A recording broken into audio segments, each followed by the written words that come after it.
ಓಂ ಅಜ್ಞಾನತಿಮಿರಾಂಧಸ್ಯ ಜ್ಞಾನಾಂಜನಶಲಾಕಯಾ ಚಕ್ಷುರುನ್ಮೀಲಿತಂ ಯೇನ ತಸ್ಮೈ ಶ್ರೀಗುರವೇ ನಮಃ. ಶ್ರೀಚೈತನ್ಯಮನೋಭೀಷ್ಟಂ ಸ್ಥಾಪಿತಂ ಯೇನ ಭೂತಲೆ ಸ್ವಯಂ ರೂಪ ಕದಾ ಮಹ್ಯಂ ದದಾತಿ ಸ್ವಪದಾಂತಿಕಂ. ವಂದೇಹಂ ಶ್ರೀಗುರು ಶ್ರೀಯುತಾಪದಕಮಲಂ ಶ್ರೀಗುರೂನ್ ವೈಷ್ಣವಾಂಶ್ಚ ಶ್ರೀರೂಪಂ ಸಾಗ್ರಜಾತಂ ಸಹಗಣ ರಘುನಾಥಾನ್ವಿತಂ ತಂ ಸಜೀವಂ ಸಾದ್ವೈತಂ ಸಾವಧೂತಂ ಪರಿಜನಸಹಿತಂ ಕೃಷ್ಣಚೈತನ್ಯದೇವಂ ಶ್ರೀರಾಧಾ ಕೃಷ್ಣಪಾದಾನ್ ಸಹಗಣ ಲಲಿತಾ ಶ್ರೀವಿಶಾಖಾನ್ವಿತಾಂಶ್ಚ. ಹೇ ಕೃಷ್ಣ ಕರುಣಾ ಸಿಂಧು ದೀನಬಂಧು ಜಗತ್ಪತೆ ಗೋಪೇಶ ಗೋಪಿಕಾ ಕಾಂತ ರಾಧಾಕಾಂತ ನಮೋಸ್ತುತೆ. ತಪ್ತ ಕಾಂಚನ ಗೌರಾಂಗಿ ರಾಧೆ ವೃಂದಾವನೇಶ್ವರಿ ವೃಷಭಾನುಸುತೆ ದೇವಿ ಪ್ರಣಮಾಮಿ ಹರಿಪ್ರಿಯೆ. ವಾಂಛಾಕಲ್ಪತರುಭ್ಯಶ್ಚ ಕೃಪಾ ಸಿಂಧುಭ್ಯ ಏವ ಚ ಪತಿತಾನಾಂ ಪಾವನೇಭ್ಯೋ ವೈಷ್ಣವೇಭ್ಯೋ ನಮೋ ನಮಃ. ನಮಃ ಓಂ ವಿಷ್ಣುಪಾದಾಯ ಕೃಷ್ಣಪ್ರೇಷ್ಠಾಯ ಭೂತಲೆ ಶ್ರೀಮತೆ ಭಕ್ತಿವೇದಾಂತ ಸ್ವಾಮಿನ್ ಇತಿ ನಾಮಿನೇ. ನಮಸ್ತೆ ಸಾರಸ್ವತೆ ದೇವೆ ಗೌರವಾಣಿ ಪ್ರಚಾರಿಣೆ ನಿರ್ವಿಶೇಷ ಶೂನ್ಯವಾದಿ ಪಾಶ್ಚಾತ್ಯ ದೇಶತಾರಿಣೆ. ಜಯ ಶ್ರೀ ಕೃಷ್ಣ ಚೈತನ್ಯ ಪ್ರಭೋ ನಿತ್ಯಾನಂದ ಶ್ರೀ ಅದ್ವೈತ ಗದಾಧರ ಶ್ರೀವಾಸಾದಿ ಗೌರಭಕ್ತವೃಂದ. ಹರೇ ಕೃಷ್ಣ ಕೃಷ್ಣ ಕೃಷ್ಣ ಹರೇ ಹರೇ ಹರೇ ರಾಮ ರಾಮ ರಾಮ ಹರೇ ಹರೇ. ಹರೇ ಕೃಷ್ಣ. ಶ್ರೀಮದ್ ಭಾಗವತದ ಅಧ್ಯಯನಕ್ಕೆ ಎಲ್ರಿಗೂ ಕೂಡ ಸ್ವಾಗತ. ಶ್ರೀಮದ್ ಭಾಗವತದ ಪ್ರಥಮ ಸ್ಕಂದದ 9ನೆಯ ಅಧ್ಯಾಯವನ್ನ ನಾವು ಮುಂದುವರಿಸ್ತಾ ಇದ್ದೇವೆ. ಕಳೆದ ತರಗತಿಯಲ್ಲಿ 9ನೇ ಅಧ್ಯಾಯದ ಮೊದಲ ಭಾಗವನ್ನ ಅಂದ್ರೆ ಮೊದಲ 24 ಶ್ಲೋಕಗಳನ್ನ ನೋಡಿದ್ದೇವೆ. ಈ 9ನೇ ಅಧ್ಯಾಯದಲ್ಲಿ ಒಟ್ಟು 49 ಶ್ಲೋಕಗಳಿವೆ. ಇವತ್ತಿನ ದಿನ 25ನೆಯ ಶ್ಲೋಕದಿಂದ ಮುಂದುವರಿಸ್ತಾ ಇದ್ದೇವೆ. ಇವತ್ತಿನ ತರಗತಿಗೆ ಬಂದಂತಹ ತಮಗೆಲ್ಲರಿಗೂ ಕೂಡ ಸ್ವಾಗತ.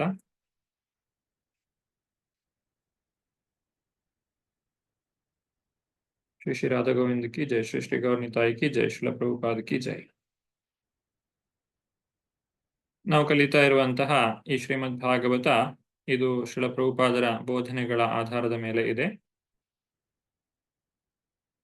ಇದು ನಮ್ಮ ದೇವಸ್ಥಾನದ ವೆಬ್ಸೈಟ್. ಇದರಲ್ಲಿ ತಾವು ಅನೇಕ ಸೇವೆಗಳನ್ನ ಪಡೆದುಕೊಳ್ಳಬಹುದು.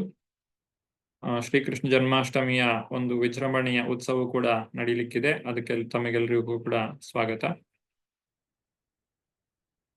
ಶ್ರೀಮದ್ ಭಾಗವತದ ಪ್ರತಿ ತಮ್ಮಲ್ಲಿ ಇಲ್ಲದೆ ಇದ್ರೆ ದಯವಿಟ್ಟು ಅದನ್ನ ಪಡೆದುಕೊಳ್ಳಬೇಕು ಅಂತ ಹೇಳಿ ತಮ್ಮಲ್ಲಿ ವಿನಂತಿ ಮಾಡಿಕೊಳ್ತಾ ಇದ್ದೇನೆ. ಕನ್ನಡ, ಇಂಗ್ಲಿಷ್ ಮತ್ತು ಇನ್ನು ಅನೇಕ ಭಾಷೆಗಳಲ್ಲಿ ಇದು ಲಭ್ಯ ಇದೆ. ಈಗ ಇವತ್ತಿನ ವಿಚಾರಕ್ಕೆ ಬರೋಣ.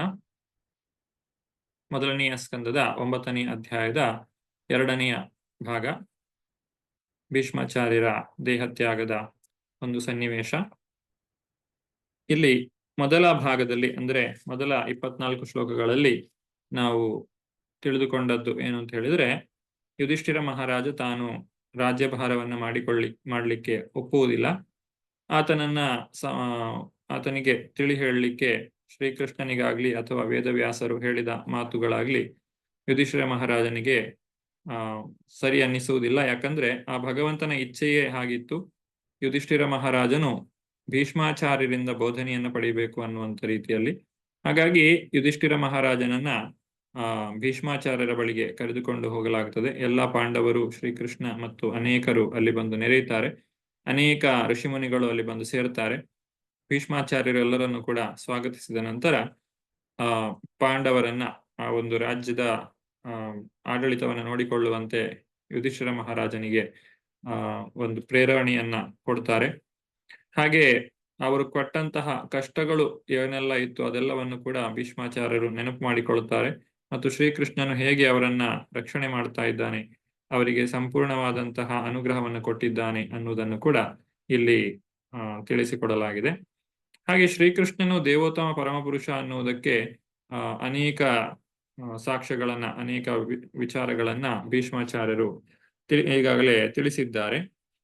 ಮುಂದಕ್ಕೆ ಭೀಷ್ಮಾಚಾರ್ಯರು ಯುಧಿಷ್ಠಿರ ಮಹಾರಾಜನಿಗೆ ಯಾವೆಲ್ಲ ರೀತಿಯ ಉಪದೇಶವನ್ನ ಕೊಟ್ರು ಅನ್ನೋದನ್ನ ಮುಂದಿನ ಶ್ಲೋಕದಲ್ಲಿ ಅಂದ್ರೆ 25ನೆಯ ಶ್ಲೋಕದಿಂದ ನಾವು ತಿಳಿದುಕೊಳ್ಳಬಹುದು. ಅದನ್ನ ಸೂತ ಮುನಿಗಳು ಈ ರೀತಿಯಾಗಿ ಹೇಳ್ತಾ ಇದ್ದಾರೆ.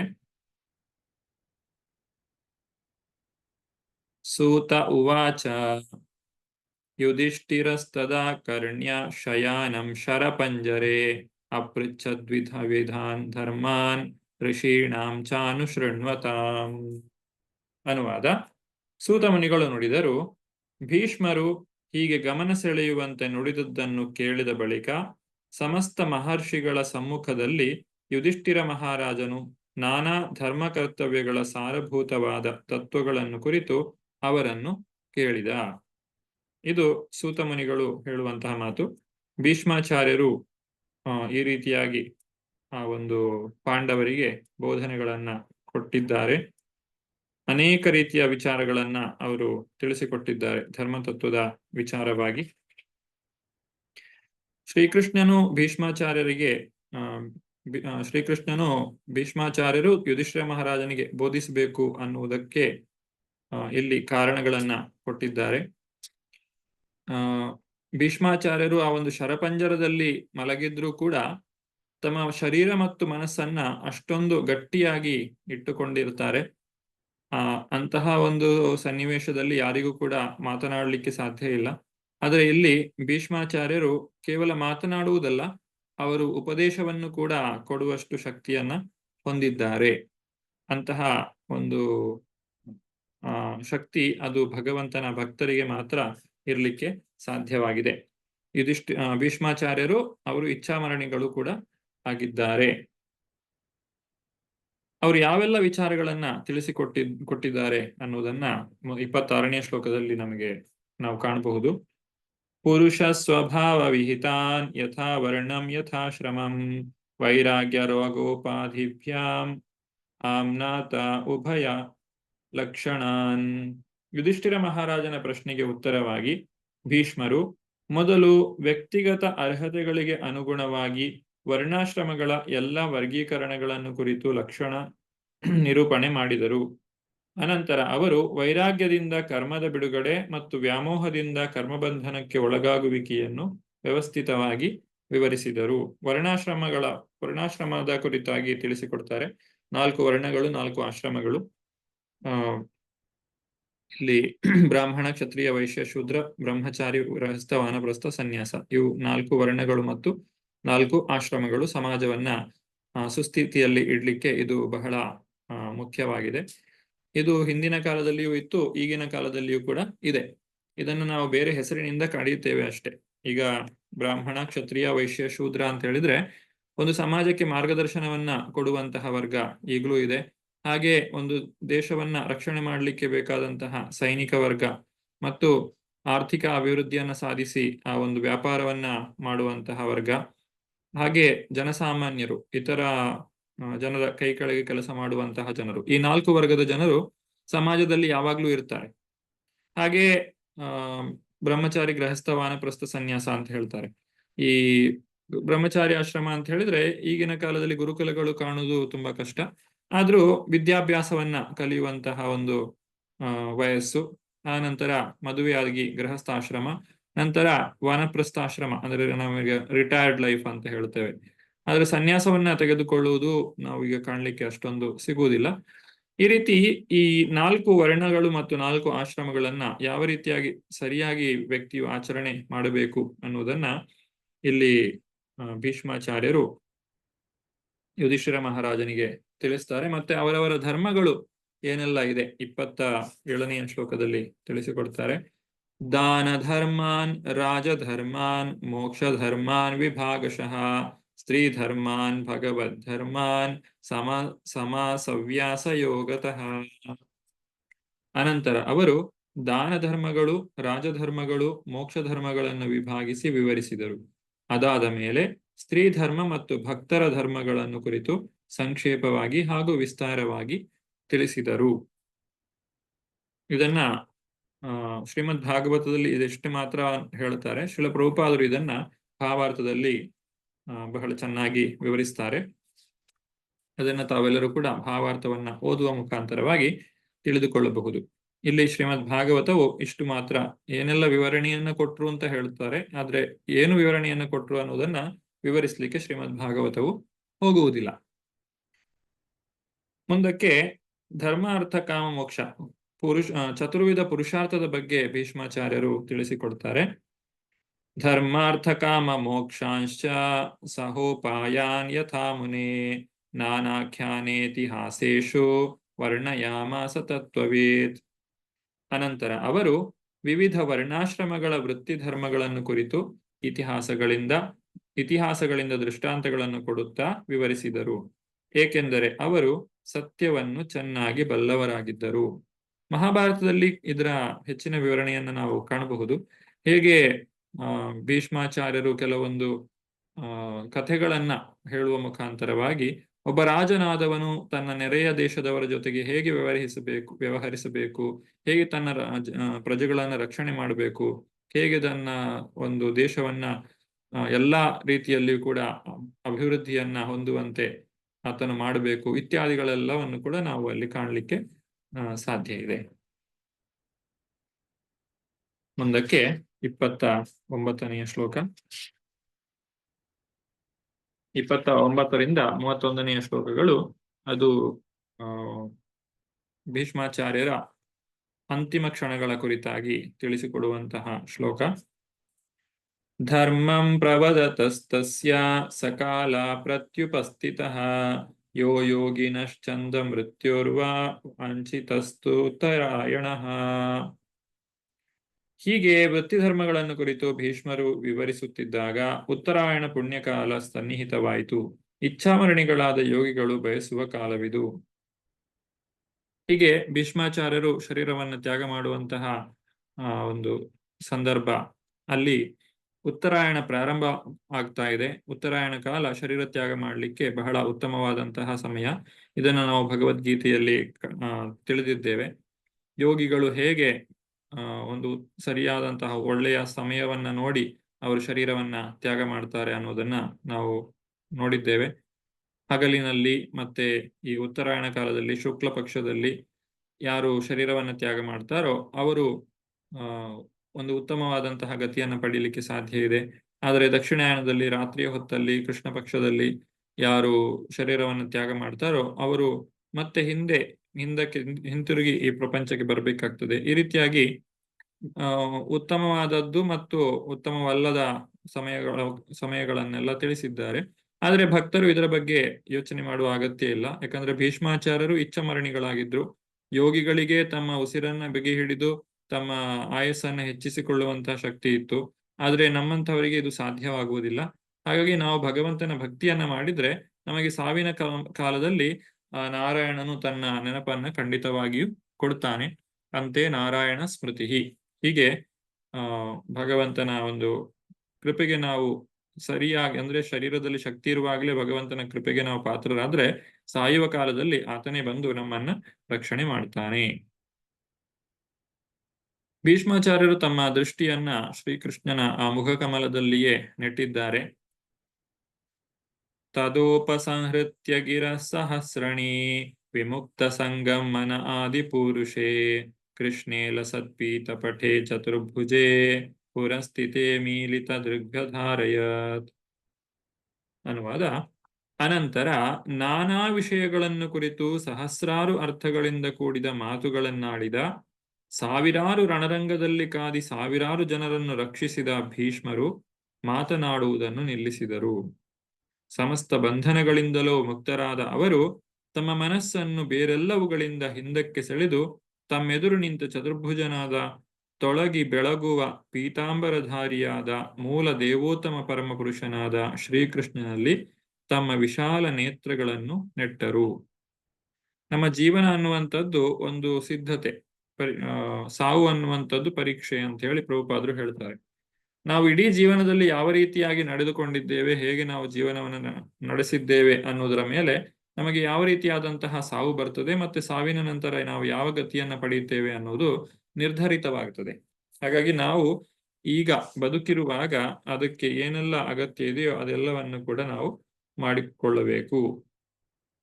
ಇಲ್ಲಿ ವ್ಯಕ್ತಿಯು ಭಗವಂತನ ಧ್ಯಾನದಲ್ಲಿ ತಲ್ಲೀನಾಗಿದ್ರೆ ಖಂಡಿತವಾಗಿಯೂ ಆತನು ಭಗವಂತನ ಧಾಮಕ್ಕೆ ಮರಳುತ್ತಾನೆ. 8ನೇ ಅಧ್ಯಾಯದ ಭಗವದ್ಗೀತೆಯ 8ನೇ ಅಧ್ಯಾಯದ 5ನೇ ಶ್ಲೋಕದಿಂದ 15ನೇ ಶ್ಲೋಕದವರೆಗೆ ಹೇಗೆ ವ್ಯಕ್ತಿ ಬೇರೆ ಬೇರೆ ಸಂದರ್ಭಗಳಲ್ಲಿ ಶರೀರವನ್ನು ತ್ಯಾಗ ಮಾಡುವ ಮುಖಾಂತರ ಬೇರೆ ಬೇರೆ ರೀತಿಯಾದಂತಹ ಫಲವನ್ನ ಪಡೆಯಬಹುದು ಅನ್ನೋದನ್ನ ಇಲ್ಲಿ ಕೊಟ್ಟಿದ್ದಾರೆ.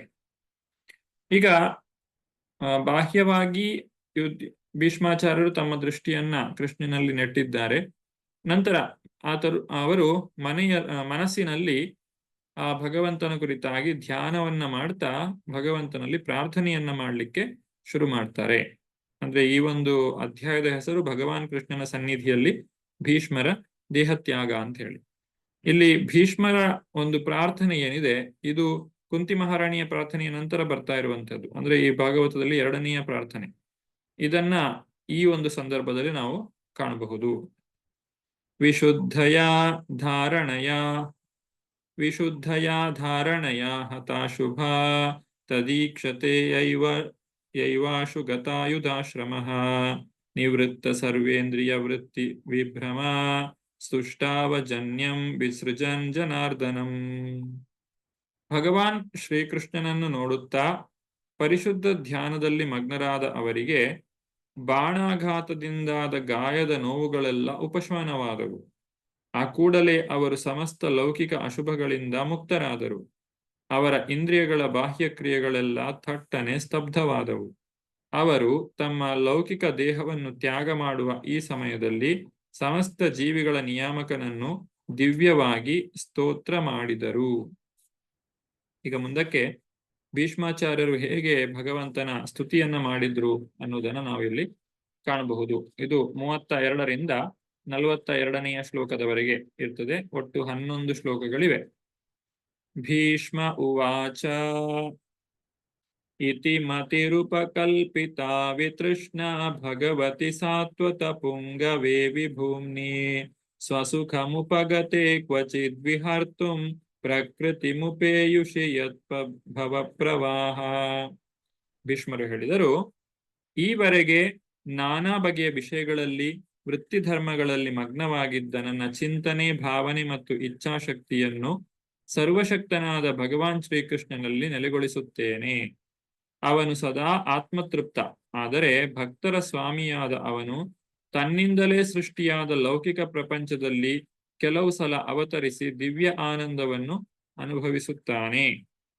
ಭಗವಂತನ ದಿವ್ಯವಾದಂತಹ ಚಟುವಟಿಕೆಗಳು, ಅದನ್ನ ಆತನು ಯಾಕೆ ನಡೆಸಿಕೊಡ್ತಾನೆ ಅನ್ನೋದನ್ನ ಇಲ್ಲಿ ಭೀಷ್ಮಾಚಾರ್ಯರು ಸ್ಪಷ್ಟವಾಗಿ ತಿಳಿಸಿಕೊಡ್ತಾ ಇದ್ದಾರೆ.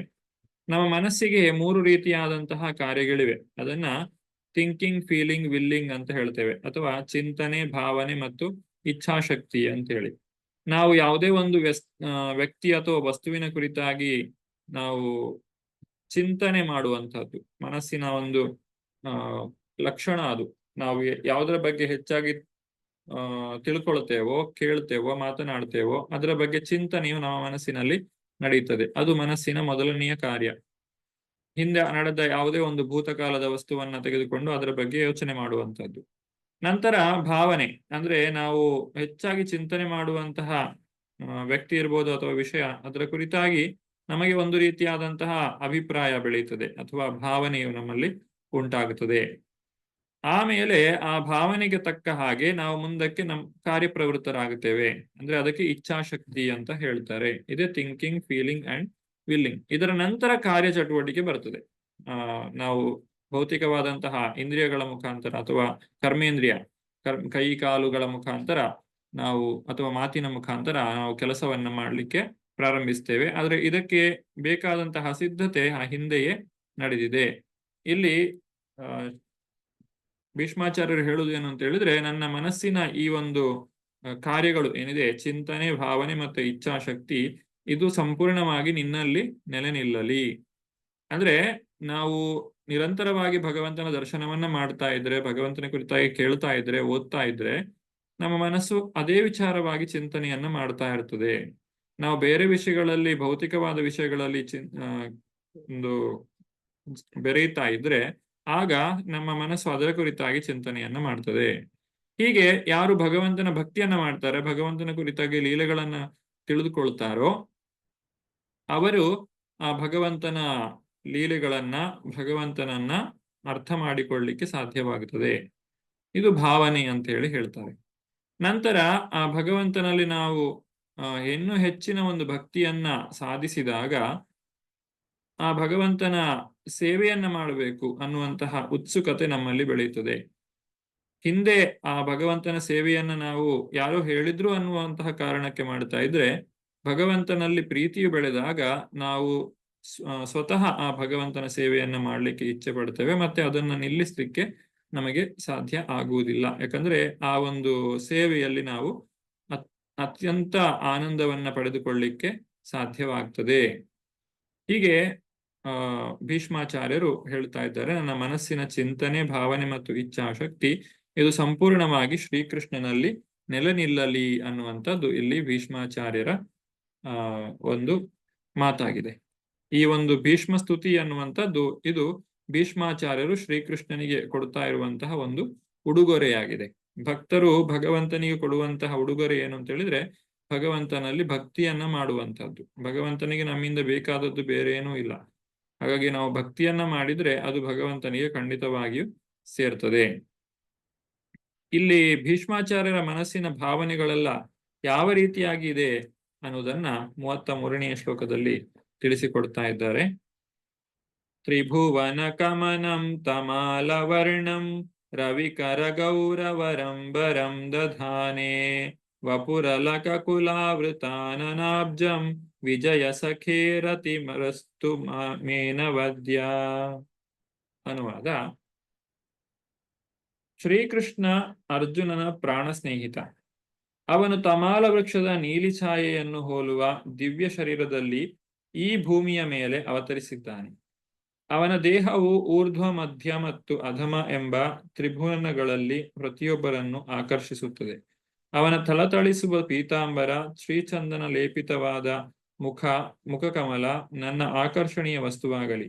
ನಾನು ಯಾವ ಕಾಮ್ಯ ಕರ್ಮ ಫಲಗಳನ್ನು ಅನುಭವಿಸದಂತಾಗಲಿ. ಇಲ್ಲಿ ಭೌತಿಕವಾಗಿ ನಾವು ಏನನ್ನೇ ಸಾಧಿಸಿದ್ರು, ಏನನ್ನೇ ಪಡೆದ್ರು ಕೂಡ ಅದು ಆ ಭಗವಂತನ ಭಕ್ತಿಗೆ ಸಮಾನವಾಗ್ಲಿಕ್ಕೆ ಸಾಧ್ಯ ಇಲ್ಲ. ಮತ್ತು ಯಾರು ಭಗವಂತನ ಭಕ್ತಿಯನ್ನು ಸಾಧಿಸ್ತಾರೋ ಅವರು ಯಾವಾಗಲೂ ಕೂಡ ಶಾಂತವಾಗಿಯೇ ಇರಲಿಕ್ಕೆ ಸಾಧ್ಯವಾಗುತ್ತದೆ. ಹಾಗಾಗಿ ಇಲ್ಲಿ ಆ ಒಂದು ಭೀಷ್ಮಾಚಾರ್ಯರ ಮನಸ್ಸಿನ ಭಾವನೆ ಶ್ರೀಕೃಷ್ಣನ ಕುರಿತಾಗಿ ಯಾವ ರೀತಿಯಾಗಿದೆ ಅನ್ನೋದನ್ನ ತಿಳಿಸಿಕೊಡುವಂತಹ ಶ್ಲೋಕ ಇದು. ನಂತರ ಭೀಷ್ಮಾಚಾರ್ಯರು ಶ್ರೀಕೃಷ್ಣನ ವರ್ಣನೆಯನ್ನ ಮಾಡ್ತಾ ಇದ್ದಾರೆ 34ನೇ ಶ್ಲೋಕದಲ್ಲಿ. ಆ ಭಗವಂತನ ದಿವ್ಯವಾದಂತಹ ರೂಪದ ಲಕ್ಷಣದ ವರ್ಣನೆಯನ್ನ ಇಲ್ಲಿ ನಾವು ಕಾಣಬಹುದು. ಯುಧಿತುರಗರಜೋ ವಿಧೂಮ್ರ ವಿಶ್ವ ಕಚಲುಲಿತಾಶ್ರಮ ವಾರ್ಯಲಂಕೃತಾಸ್ಯೇ ಮಮ ನಿಶಿತ ಶರೈರ್ವಿಭಿದ್ಯಮಾನ ತ್ವಚಿ ವಿಲಸತ್ ಕವಚೇಸ್ತು ಕೃಷ್ಣ ಆತ್ಮ. ಅನುವಾದ: ಶ್ರೀಕೃಷ್ಣ ಸ್ನೇಹಕ್ಕಾಗಿ ಅರ್ಜುನನ ಸೇವೆ ಮಾಡಿದಂತಹ ರಣರಂಗದಲ್ಲಿ ಶ್ರೀಕೃಷ್ಣನ ಹಾರಾಡುವ ತಲೆಕೂದಲು ಕುದುರೆಗಳ ಖುರಪುಟದಿಂದ ಎದ್ದ ಧೂಳಿನಿಂದಾಗಿ ಬೂದು ಬಣ್ಣಕ್ಕೆ ತಿರುಗಿತ್ತು. ಶ್ರಮದಿಂದಾಗಿ ಸ್ವೇದ ಬಿಂದುಗಳು ಅವನ ಮುಖವನ್ನು ತೋಯಿಸಿದ್ದವು. ನನ್ನ ಮೊನಚಾದ ಬಾಣಗಳಿಂದಾದ ಗಾಯಗಳಿಂದ ಈ ಎಲ್ಲ ಅಲಂಕಾರಗಳು ಎದ್ದು ಕಾಣುತ್ತಿದ್ದವು. ಅದನ್ನೆಲ್ಲ ಅವನು ಸಂತೋಷದಿಂದ ಅನುಭವಿಸಿದ್ದ. ನನ್ನ ಮನಸ್ಸು ಇಂತಹ ಕೃಷ್ಣನೆಡೆಗೆ ಸಾಗಲಿ. ಇದು ಭೀಷ್ಮಾಚಾರ್ಯರ ಪ್ರಾರ್ಥನೆ. ಆ ಭೀಷ್ಮಾಚಾರ್ಯರು ಈ ರಸಗಳಲ್ಲಿ, ಭಗವಂತನ ಭಕ್ತಿಯನ್ನು ಮಾಡುವಂತಹ ಬೇರೆ ಬೇರೆ ರಸಗಳಲ್ಲಿ ಆ ಒಂದು ವೀರ ರಸ ಅಥವಾ ಒಂದು ಕ್ಷತ್ರಿಯನ ಜೊತೆಗೆ ಹೋರಾಡುವಂತಹ ರಸ ಏನಿದೆ ಅದನ್ನ ಪಡೆದುಕೊಂಡಿದ್ದಾರೆ.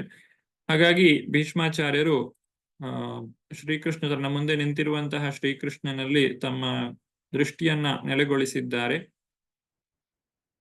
ಹಾಗೆ ಅವರ ಒಂದು ಬಾಣಗಳು ಏನಿದೆ, ಭೀಷ್ಮಾಚಾರ್ಯರು ಶರಶಯ್ಯಲ್ಲಿ ಮಲಗಿದ್ದಾರೆ.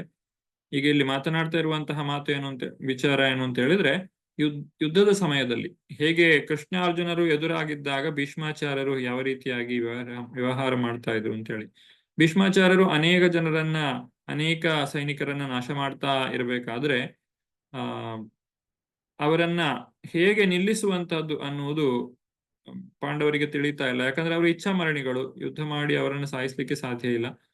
ಹಾಗೆ ನಂತರ ಅವರೇ ಭೀಷ್ಮಾಚಾರ್ಯರೇ ಹೇಳಿದಂತಹ ಮಾತಿನ ಪ್ರಕಾರ ಶಿಖಂಡಿಯನ್ನ ಮುಂದಿಟ್ಟುಕೊಂಡು ಭೀಷ್ಮಾಚಾರ್ಯರಿಗೆ ಬಾಣಗಳನ್ನ ಬಿಡಲಾಗ್ತದೆ. ಅರ್ಜುನನೇ ಬಿಡುವಂತಹ ಬಾಣಗಳು. ಆದ್ರೆ ಈ ಒಂದು ಸನ್ನಿವೇಶದಲ್ಲಿ ಭೀಷ್ಮಾಚಾರ್ಯರು ಶ್ರೀಕೃಷ್ಣನನ್ನ ಯಾವ ರೀತಿಯಾಗಿ ಕಂಡ್ರು ಆ ಯುದ್ಧದ ಸಮಯದಲ್ಲಿ ಅದನ್ನ ಇಲ್ಲಿ ತಿಳಿಸ್ತಾರೆ. ಆ ಗೊರಸಿನಿಂದ ಎದ್ದಂತಹ ಧೂಳು ಅದು ಶ್ರೀಕೃಷ್ಣನ ಒಂದು ಕೂದಲಿನ ಮೇಲೆ ನಿಂತಿದೆ. ಅವನ ಮುಖದಲ್ಲಿ ಶ್ರಮದಿಂದ ಆದಂತಹ ಬೆವರು ಬಂದಿದೆ, ಅವನ ಶರೀರದಲ್ಲಿ ಗಾಯಗಳಾಗಿವೆ. ಇದೆಲ್ಲವನ್ನು ಕೂಡ ಭೀಷ್ಮಾಚಾರ್ಯರು ಕಾಣ್ತಾ ಇದ್ದಾರೆ ಆ ಒಂದು ಯುದ್ಧದ ಸಮಯದಲ್ಲಿ. ಹಾಗಾದ್ರೆ ಇಲ್ಲಿ ನಾವು ಇದನ್ನು ಯಾವ ರೀತಿಯಾಗಿ ಅರ್ಥ ಮಾಡಿಕೊಳ್ಬೇಕು? ಭಗವಂತನಿಗೆ ನಮ್ಮ ರೀತಿಯಲ್ಲಿ ಇರುವ ಹಾಗೆ ಆ ಒಂದು ಶರೀರದಲ್ಲಿ ರಕ್ತ ಮಾಂಸಗಳು ಮೂಳೆಗಳು ಎಲ್ಲ ಇರುವುದಿಲ್ಲ. ಆ ಭಗವಂತನು ಒಳಗೆ ಹೊರಗೆ ಭೇದ ಈ ಒಂದು ಯಾರು ಈ ಆತ್ಮವನ್ನ ಹೊಂದಿದ್ದಾರೋ ಅಂದ್ರೆ ಆ ಒಂದು ಜೀವಾತ್ಮ ಮತ್ತೆ ಆ ಶರೀರ ಇದೆರಡಕ್ಕೂ ಕೂಡ ಭಗವಂತನಲ್ಲಿ ವ್ಯತ್ಯಾಸ ಇಲ್ಲ. ಭಗವಂತನು ಒಬ್ಬನೇ ಆಗಿದ್ದಾನೆ. ಅವನ ರೀತಿಯಾಗಿ ನಾವು ಇರ್ಲಿಕ್ಕೆ ಸಾಧ್ಯ ಇಲ್ಲ. ದೇಹ ಮತ್ತೆ ದೇಹಿ ಅವರ ನಡುವೆ ವ್ಯತ್ಯಾಸ ಇಲ್ಲ. ನಮ್ಮ ದೇಹ ಮತ್ತೆ ದೇಹಿಗೆ ವ್ಯತ್ಯಾಸ ಇದೆ. ನಮ್ಮ ದೇಹಿ ಅಂತ ಹೇಳಿದ್ರೆ ಜೀವಾತ್ಮ, ದೇಹ ಅಂತ ಹೇಳಿದ್ರೆ ಪಂಚಭೂತವಾದದ್ದು. ಆದ್ರೆ ಭಗವಂತನಲ್ಲಿ ಆ ಒಂದು ವ್ಯತ್ಯಾಸವನ್ನ ನಾವು ಕಾಣಲಿಕ್ಕೆ ಸಿಗುವುದಿಲ್ಲ. ಹೀಗೆ ಆ ಭಗವಂತನ ಲೀಲೆಯನ್ನ ಪ್ರತ್ಯಕ್ಷವಾಗಿ ಭೀಷ್ಮಾಚಾರ್ಯರು ಕಾಣ್ತಾ ಇದ್ದಾರೆ. ಇದು 35ನೆಯ ಶ್ಲೋಕ. ಇಲ್ಲಿ ಒಂದು ಮುಖ್ಯವಾದಂತಹ ವಿಚಾರವನ್ನ ತಿಳಿಸ್ತಾರೆ. ಈ ಒಂದು ರಣರಂಗದಲ್ಲಿ ಯಾರಿಗೂ ಕಾಣದೇ ಇದ್ದಂತಹ ಒಂದು ವಿಚಾರ ಏನು ಅಂತ ಹೇಳಿದ್ರೆ, ಅಲ್ಲಿ ನೆರೆದಿದ್ದವರು ಯಾರು ಕೂಡ ಹಿಂದಕ್ಕೆ ಹೋಗುವುದಿಲ್ಲ. ಅವರೆಲ್ಲರ ಆಯಸ್ಸನ್ನು ಕೂಡ ಶ್ರೀಕೃಷ್ಣನು ದೃಷ್ಟಿ ಮಾತ್ರದಿಂದ ಕ್ಷಯಿಸಿದ್ದಾನೆ. ಸಪದಿ ಸಖಿವಚೋ ನಿಶಮ್ಯ ಮಧ್ಯೆ ನಿಜ ಪರಯೋರ್ಬಲಯೋರಥಂ ನಿವೇಶ್ಯ ಸ್ಥಿತವತಿ ಪರಸೈನಿಕಾಯುರಕ್ಷ್ಣ ಋತವತಿ ಪಾರ್ಥ ಸಖೇರತಿರ್ಮಮಾಸ್ತು. ಅನುವಾದ: ತನ್ನ ಮಿತ್ರನ ಆದೇಶಕ್ಕೆ ಮಣಿದು ಭಗವಾನ್ ಶ್ರೀಕೃಷ್ಣ ಅರ್ಜುನ ಮತ್ತು ದುರ್ಯೋಧನರ ಸೈನಿಕರ ಕುರುಕ್ಷೇತ್ರದ ರಣರಂಗಕ್ಕೆ ಪ್ರವೇಶಿಸಿದ.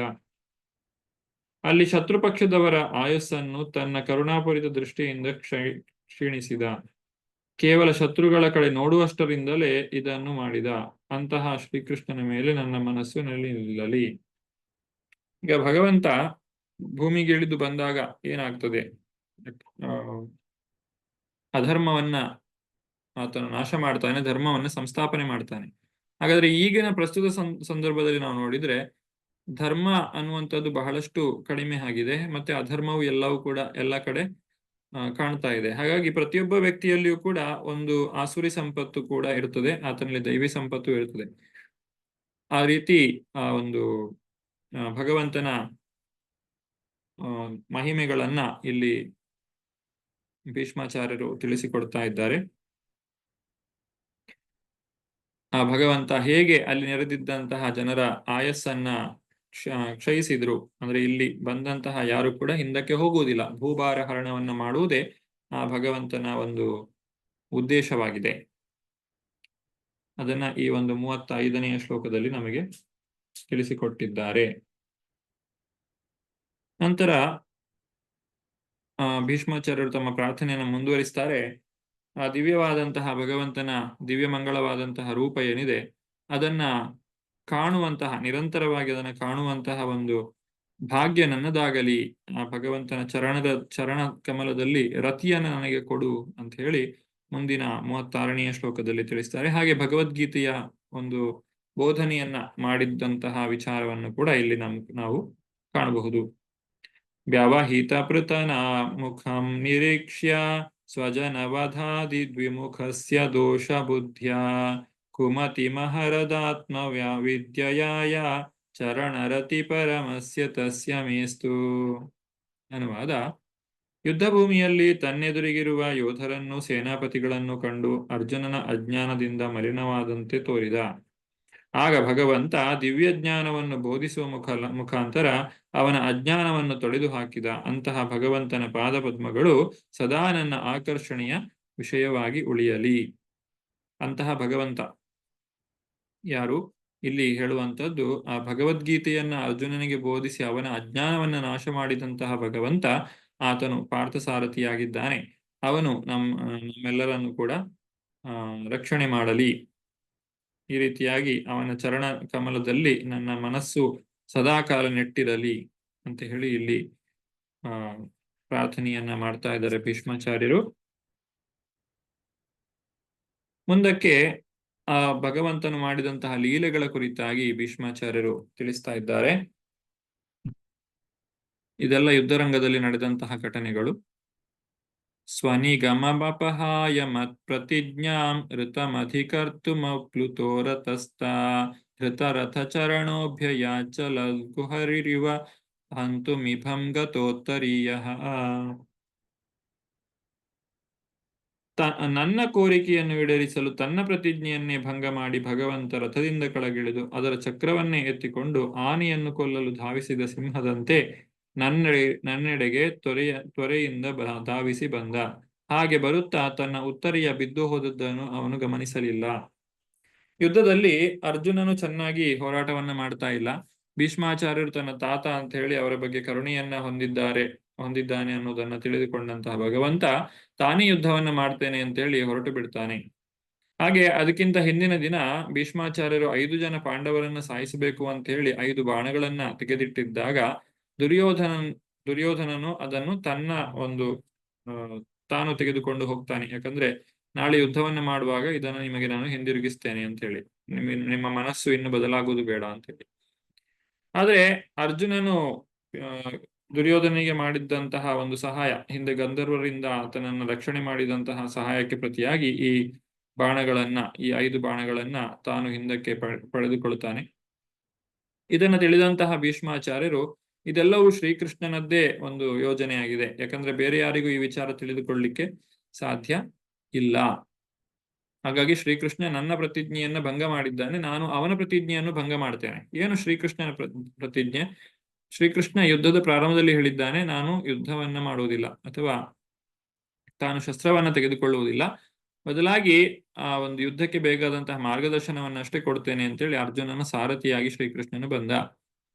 ಹೀಗೆ ಅರ್ಜುನನ ಸಾರಥಿಯಾದ್ದರಿಂದಲೇ ಶ್ರೀಕೃಷ್ಣನು ಅಲ್ಲಿ ಆ ಒಂದು ಸಾರಥಿಯ ರೂಪದಲ್ಲಿ ಇದ್ದದ್ದರಿಂದಲೇ ಅರ್ಜುನನು ಯಾವಾಗಲೂ ಕೂಡ ರಕ್ಷಿತನಾಗಿದ್ದ. ಅವನನ್ನ ಯಾರು ಕೂಡ ನಾಶ ಮಾಡ್ಲಿಕ್ಕೆ ಯಾರಿಂದಲೂ ಕೂಡ ಸಾಧ್ಯವಾಗಲಿಲ್ಲ. ಆದ್ರೆ ಭೀಷ್ಮಾಚಾರ್ಯರು ಒಂದು ಪ್ರತಿಜ್ಞೆಯನ್ನ ಮಾಡ್ತಾರೆ, ಏನಂತ ಹೇಳಿದ್ರೆ, ನಾನು ಶ್ರೀಕೃಷ್ಣನು ಒಂದು ಆಯುಧವನ್ನು ಹಿಡಿಯುವಂತೆ ಮಾಡ್ತೇನೆ ಅಂತ ಹೇಳಿ. ಹಾಗಾಗಿ ಮರುದಿವಸ ಬಹಳ ವೀರಾವೇಶದಿಂದ ಭೀಷ್ಮಾಚಾರ್ಯರು ಯುದ್ಧವನ್ನ ಮಾಡ್ತಾ ಇದ್ದಾರೆ. ಆದ್ರೆ ಅರ್ಜುನನು ತಾನು ಇನ್ನೂ ಕೂಡ ತನ್ನ ತಾತ ಅನ್ನುವಂತಹ ಒಂದು ಮಾತಿಗೆ ಅವರ ಮೇಲೆ ಸರಿಯಾಗಿ ಬಾಣಗಳನ್ನ ಪ್ರಯೋಗ ಮಾಡ್ತಾ ಇಲ್ಲ. ಇದನ್ನ ತಿಳಿದಂತಹ ಆ ಒಂದು ಭಗವಂತ ಅಲ್ಲಿ ಭೀಷ್ಮಾಚಾರ್ಯರ ಒಂದು ಮಾತು ಏನಿತ್ತು ಅದನ್ನ ಪ್ರತಿಜ್ಞೆಯನ್ನ ಮುರಿದಿದ್ದಾರೆ. ಯಾಕಂದ್ರೆ ದುರ್ಯೋಧನ ಭೀಷ್ಮಾಚಾರ್ಯರನ್ನ ಟೀಕಿಸಿದ್ದ, ನೀವು ಸರಿಯಾಗಿ ಯುದ್ಧ ಮಾಡ್ತಾ ಇಲ್ಲ ಅಂತೇಳಿ. ಆ ಕಾರಣಕ್ಕಾಗಿಯೇ ಭೀಷ್ಮಾಚಾರ್ಯರು ತಾನು ಎಲ್ಲ ಪಾಂಡವರನ್ನ ಸಾಯಿಸ್ತೇನೆ ಅಂತ ಹೇಳಿ ನಿರ್ಧಾರವನ್ನು ತೆಗೆದುಕೊಂಡಿದ್ರು. ಆದ್ರೆ ಈ ಬಾಣಗಳನ್ನ ಇಲ್ಲಿ ದುರ್ಯೋಧನ ಅರ್ಜುನನಿಗೆ ಕೊಟ್ಟದ್ರಿಂದಾಗಿ ಅಲ್ಲಿ ಆ ಒಂದು ಪಾಂಡವರನ್ನು ಸಂಹಾರ ಮಾಡ್ಲಿಕ್ಕೆ ಆಗುವುದಿಲ್ಲ. ಹಾಗಾಗಿ ಆ ಭೀಷ್ಮಾಚಾರ್ಯರು ತಾವು ಒಂದು ಪ್ರತಿಜ್ಞೆಯನ್ನು ಮಾಡ್ತಾರೆ, ಕೃಷ್ಣನು ಆ ಒಂದು ಶಸ್ತ್ರವನ್ನ ಹಿಡಿಯುವಂತೆ ನಾನು ಮಾಡ್ತೇನೆ ಅಂತೇಳಿ. ಹಾಗೆ ಮಾಡ್ತಾರೆ ಕೂಡ. ಭೀಷ್ಮಾಚಾರ್ಯರು ವೀರಾವೇಶದಿಂದ ಹೋರಾಡಿದಾಗ ಅರ್ಜುನನು ಸರಿಯಾಗಿ ಅದಕ್ಕೆ ಸ್ಪಂದಿಸದೇ ಇದ್ದಾಗ ಶ್ರೀಕೃಷ್ಣನು ತಾನೇ ಒಂದು ರಥದಿಂದ ಇಳಿದು ಅದರ ಚಕ್ರವನ್ನ ಹಿಡಿದುಕೊಂಡು ಭೀಷ್ಮಾಚಾರ್ಯರ ಮೇಲೆ ಎರಗಲಿಕ್ಕೆ ಹೋಗ್ತಾರೆ. ಹೇಗೆ ಒಂದು ಸಿಂಹವು ಆನೆಯನ್ನ ಸಾಯಿಸ್ಲಿಕ್ಕೆ, ಅಥವಾ ಒಂದು ಸಿಂಹ ಮತ್ತೆ ಆನೆಯ ನಡುವೆ ಹೇಗೆ ಭೀಕರವಾಗಿ ಯುದ್ಧ ನಡೀತದೋ ಆ ರೀತಿಯಾಗಿ ಆ ಒಂದು ಸನ್ನಿವೇಶ ಇತ್ತು ಅನ್ನುವುದನ್ನ ಇಲ್ಲಿ ನಮಗೆ ತಿಳಿಸಿಕೊಡ್ತಾ ಇದ್ದಾರೆ. ಶ್ರೀಕೃಷ್ಣನು ತನ್ನ ಭಕ್ತರನ್ನ ಯಾವಾಗ್ಲೂ ಕೂಡ ತನಗಿಂತ ಮೇಲೆಯೇ ಇಡ್ತಾರೆ. ತನ್ನ ಪ್ರತಿಜ್ಞೆ ನಾಶವಾದ್ರೂ ಪರವಾಗಿಲ್ಲ, ತನ್ನ ಭಕ್ತರಿಗೇನೋ ಆಗಬಾರದು, ನಮೇ ಭಕ್ತ ಪ್ರಣಶ್ಯತಿ ಅಂತೇಳಿ ಶ್ರೀಕೃಷ್ಣನು ಭಗವದ್ಗೀತೆಯಲ್ಲಿಯೇ ತಿಳಿಸಿಕೊಟ್ಟಿದ್ದಾನೆ. ಹಾಗೆ ಇಲ್ಲಿಯೂ ಕೂಡ ಶ್ರೀಕೃಷ್ಣನು ತಾನೇ ಯುಧಿಷ್ಠಿರನಿಗೆ ಒಂದು ಉಪದೇಶವನ್ನು ಮಾಡಬಹುದಾಗಿದ್ರು ಕೂಡ ಭೀಷ್ಮಾಚಾರ್ಯರ ಬಳಿಗೆ ಕರೆದುಕೊಂಡು ಬಂದು ಅವರನ್ನ ಆ ಒಂದು ಅಂತಿಮ ಸನ್ನಿವೇಶದಲ್ಲಿ ಎಲ್ಲರೂ ಒಟ್ಟಿಗೆ ಸೇರಿ ಅವರನ್ನ ಕಳಿಸಿಕೊಡಬೇಕು ಅನ್ನುವಂತಹ ಉದ್ದೇಶದಿಂದ ಶ್ರೀಕೃಷ್ಣನು ಅಲ್ಲಿ ಕರೆದುಕೊಂಡು ಬರುವಂತಹದ್ದು ಯುಧಿಷ್ಠಿರ ಮಹಾರಾಜನನ್ನ. ಮುಂದುವರಿಸ್ತಾ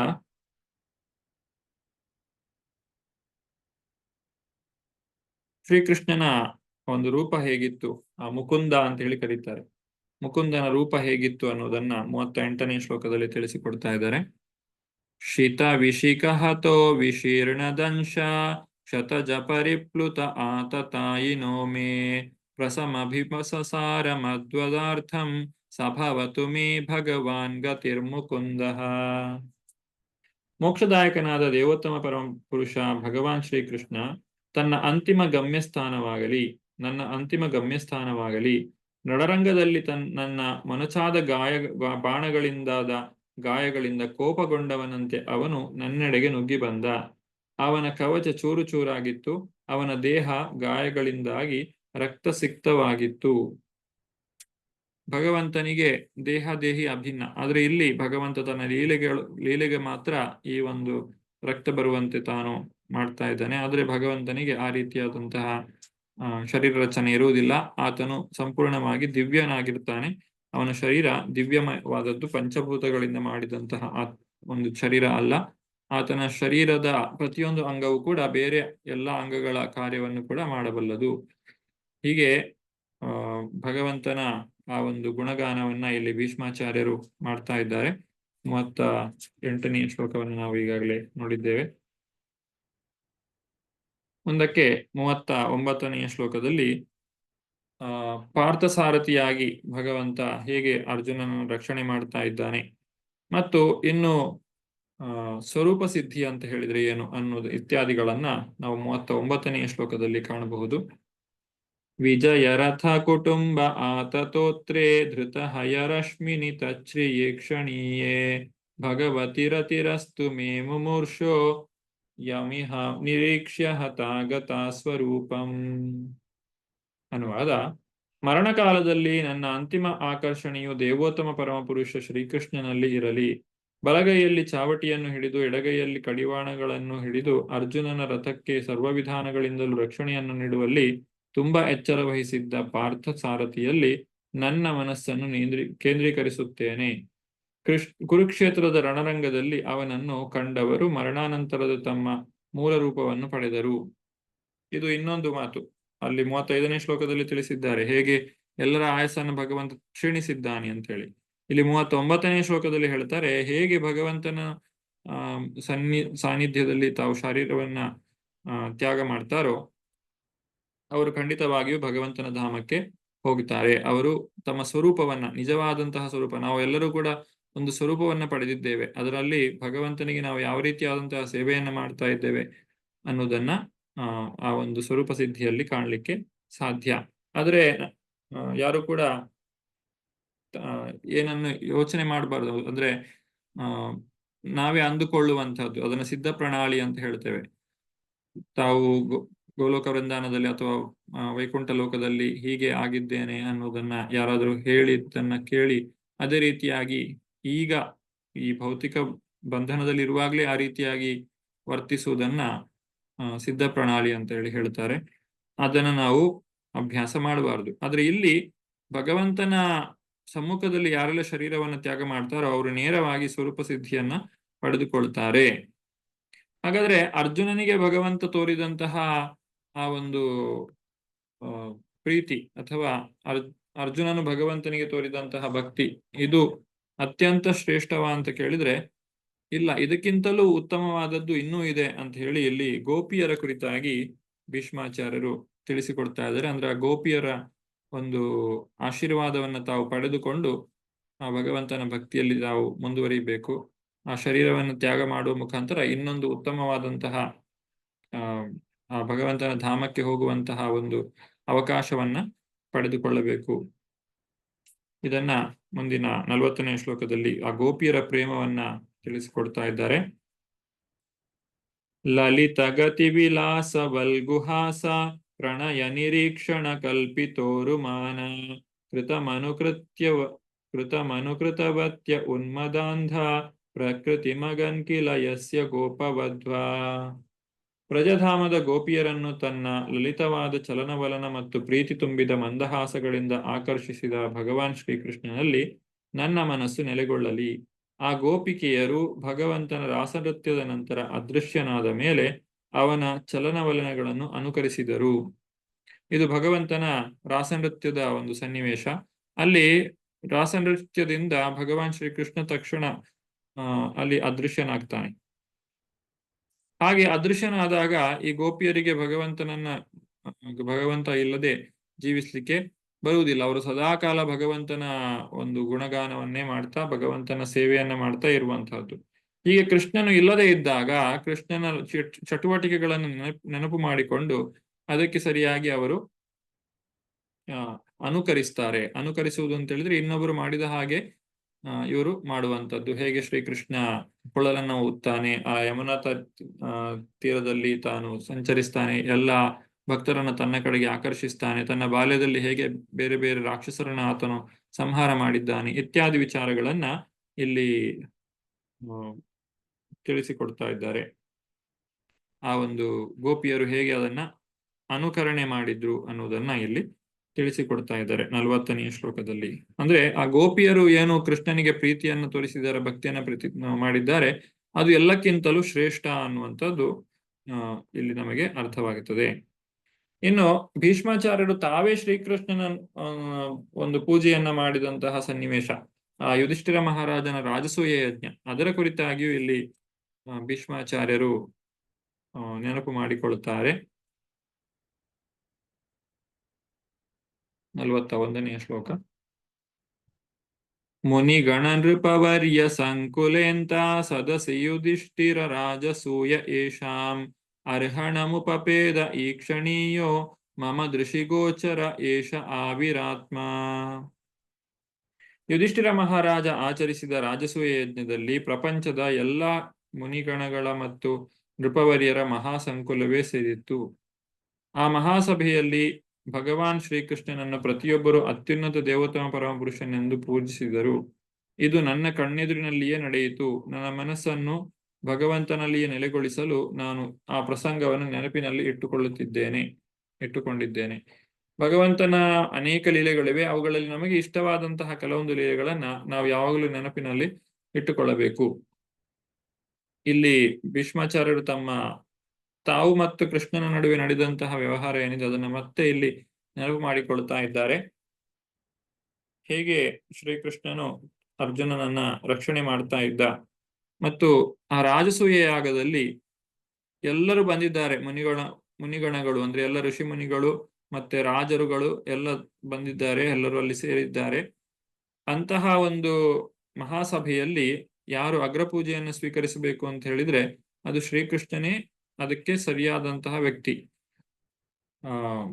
ಹಾಗೆ ಅವರು ಎಲ್ಲರೂ ಕೂಡ ಸೇರಿ ಶ್ರೀಕೃಷ್ಣನ ಪೂಜೆ ಮಾಡ್ತಾ ಇದ್ದಾಗ ಶಿಶುಪಾಲನು ಮತ್ತು ದಂತವಕ್ರ ಅವರು ಮುಖ್ಯವಾಗಿ ಶಿಶುಪಾಲನು ಅದಕ್ಕೆ ವಿರೋಧವನ್ನ ವ್ಯಕ್ತಪಡಿಸ್ತಾನೆ. ಹಾಗೆ ಆ ಶಿಶುಪಾಲನ ವಧೆಯು ಕೂಡ ಅಲ್ಲಿ ನಡೆದು ಹೋಗ್ತದೆ.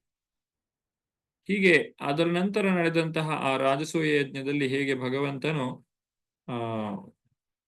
ಅಲ್ಲಿ ಆ ರಾಜಸೂಯ ಯಜ್ಞದಲ್ಲಿ ಅಗ್ರಪೂಜೆಯನ್ನು ಸ್ವೀಕರಿಸಿದ ಅನ್ನೋದನ್ನ ಇಲ್ಲಿ ಭೀಷ್ಮಾಚಾರ್ಯರು ನೆನಪು ಮಾಡಿಕೊಳ್ಳುತ್ತಾ ಇದ್ದಾರೆ. ಹೀಗೆ ಶ್ರೀಕೃಷ್ಣನಲ್ಲಿ ಸಂಪೂರ್ಣವಾಗಿ ಭೀಷ್ಮಾಚಾರ್ಯರು ಧ್ಯಾನವನ್ನ ಹೊಂದಿದ್ದಾರೆ.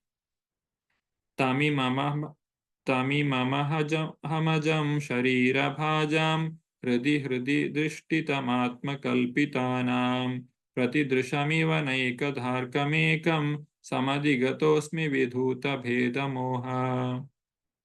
ಈಗ ನನ್ನೆದುರಿಗಿರುವ ಭಗವಾನ್ ಶ್ರೀಕೃಷ್ಣನನ್ನು ಕುರಿತು ನಾನು ಸಂಪೂರ್ಣ ಏಕಾಗ್ರಚಿತ್ತನಾಗಿ ಧ್ಯಾನ ಮಾಡಬಲ್ಲೆ.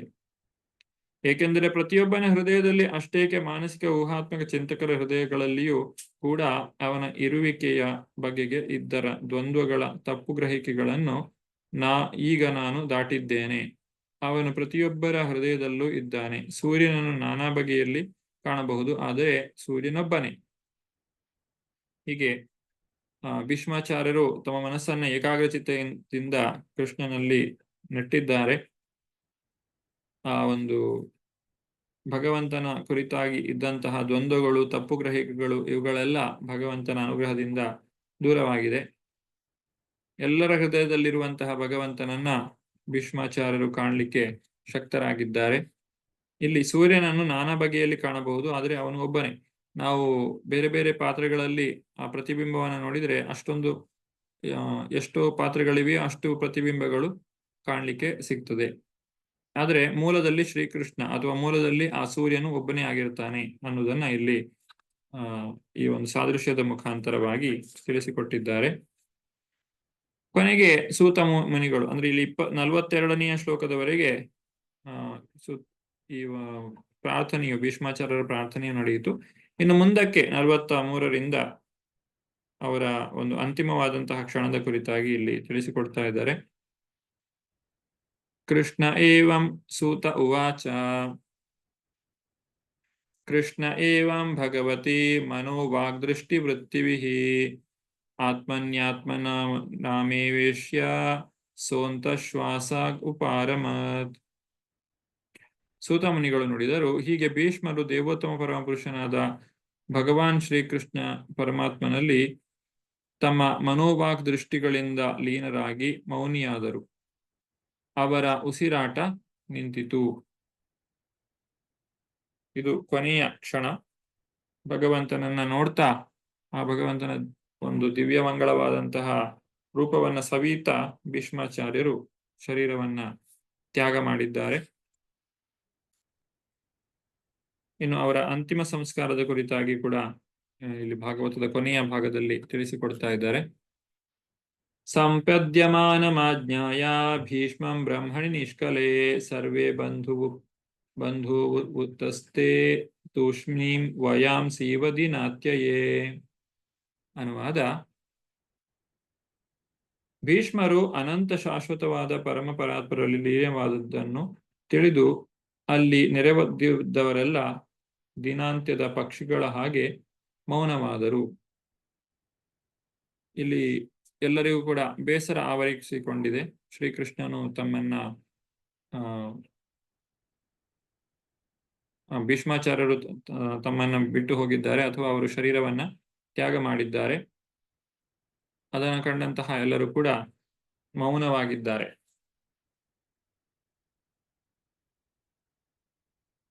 ಭೀಷ್ಮಾಚಾರ್ಯರು ವೈಕುಂಠವನ್ನ ಸೇರಿದ್ರು ಅನ್ನುವುದನ್ನು ಕೂಡ ಇಲ್ಲಿ ನಮಗೆ ತಿಳಿಸಿಕೊಡ್ತಾರೆ. ಅನಂತರ ದೇವತೆಗಳು ಹಾಗೂ ಮಾನವರು ಗೌರವಾರ್ಥವಾಗಿ ದುಂದುಬಿಗಳನ್ನು ಮೊಳಗಿಸಿದರು. ನಿಷ್ಠವರಾದ ರಾಜಭಟರು ಗೌರವ ಸಮರ್ಪಣೆ ಮಾಡಲಾರಂಭಿಸಿದರು. ಆಕಾಶದಿಂದ ಪುಷ್ಪವೃಷ್ಟಿ ಆಯಿತು. ಇದು 45ನೆಯ ಶ್ಲೋಕ. 46. ತಸ್ಯ ನಿರ್ಹರಾಣಿ ದೀನಿ ಸಂಪರೇತಸ್ಯ ಭಾರ್ಗವ ಯುಧಿಷ್ಠಿರ ಕಾರಯಿತ್ವಾ ಮುಹೂರ್ತಂ ದುಃಖಿತೋಭವತ್. ಹೇ ಭೃಗುವಂಶಜನೆ ಅಂದ್ರೆ ಶೌನಕ ಮುನಿಗಳು, ಭೀಷ್ಮರ ಪಾರ್ಥಿವ ಶರೀರದ ಅಂತ್ಯ ಸಂಸ್ಕಾರಗಳನ್ನು ಮಾಡಿದ ಬಳಿಕ ಯುಧಿಷ್ಠಿರ ಮಹಾರಾಜ ಕ್ಷಣಕಾಲ ಶೋಕತಪ್ತನಾದನು.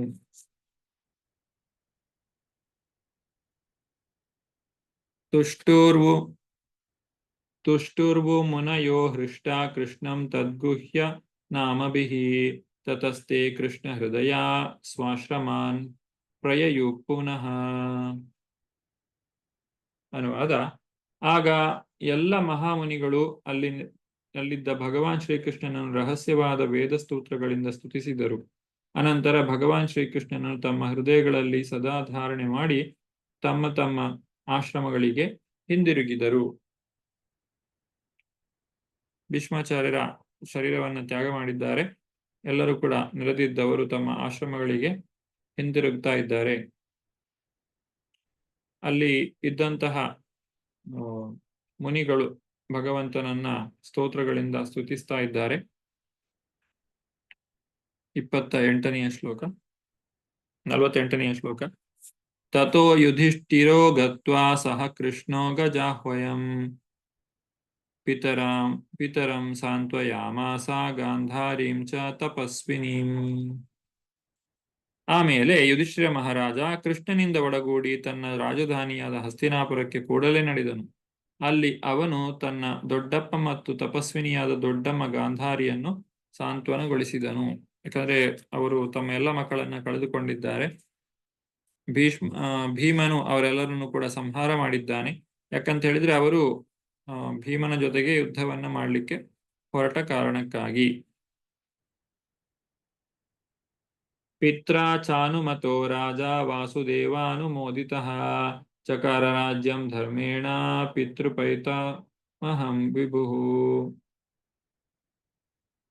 ಅನುವಾದ: ಆ ಬಳಿಕ ಮಹಾಧರ್ಮಿಷ್ಠನಾದ ಯುಧಿಷ್ಠಿರ ಮಹಾರಾಜ ತನ್ನ ದೊಡ್ಡಪ್ಪನಿಂದ ಅನುಮೋದಿತವಾದ ಮತ್ತು ಭಗವಾನ್ ಶ್ರೀಕೃಷ್ಣನಿಂದ ದೃಢೀಕರಿಸಲ್ಪಟ್ಟ ರಾಜಧರ್ಮಗಳಿಗೆ ಅನುಸಾರವಾಗಿ ಕಟ್ಟುನಿಟ್ಟಾಗಿ ರಾಜ್ಯಪಾಲನೆ ಮಾಡಿದನು. ಇದು ಅಂತಿಮವಾಗಿ ಹೇಳುವಂತಹ ಮಾತು. ಇಲ್ಲಿ ಭೀಷ್ಮಾಚಾರ್ಯರಿಂದ ಉಪದೇಶವನ್ನು ಪಡೆದಂತಹ ಯುಧಿಷ್ಠಿರ ಮಹಾರಾಜ ಮುಂದಕ್ಕೆ ಏನು ಮಾಡಿದ ಅಂತ ಹೇಳಿದ್ರೆ, ತನ್ನ ರಾಜ್ಯಭಾರವನ್ನ ಆತನು ಮುಂದುವರಿಸ್ತಾನೆ.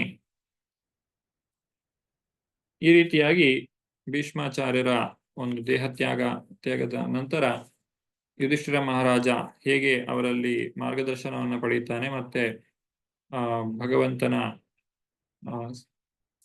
ಆ ಒಂದು ಧಾಮವನ್ನ ಭೀಷ್ಮಾಚಾರ್ಯರು ಸೇರಿದ್ದಾರೆ.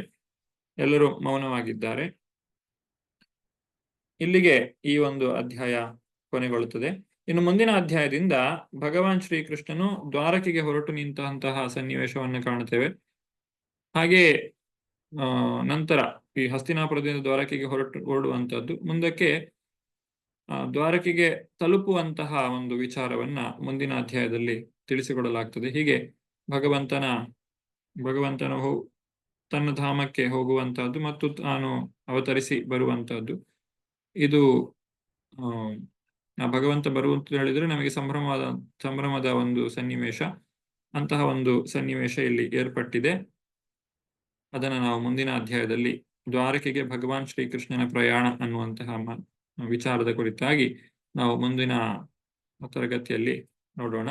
ಇತಿ ಶ್ರೀಮದ್ ಭಾಗವತೆ ಮಹಾಪುರಾಣೆ ಪಾರಮಹಂಸ್ಯಾಯಾಂ ಸಂಹಿತಾಯಾಂ ಪ್ರಥಮಸ್ಕಂದೆ ಯುಧಿಷ್ಠಿರ ರಾಜ್ಯ ಪ್ರಲಂಬೋ ನಾಮ ನವಮೋಧ್ಯಾಯಃ.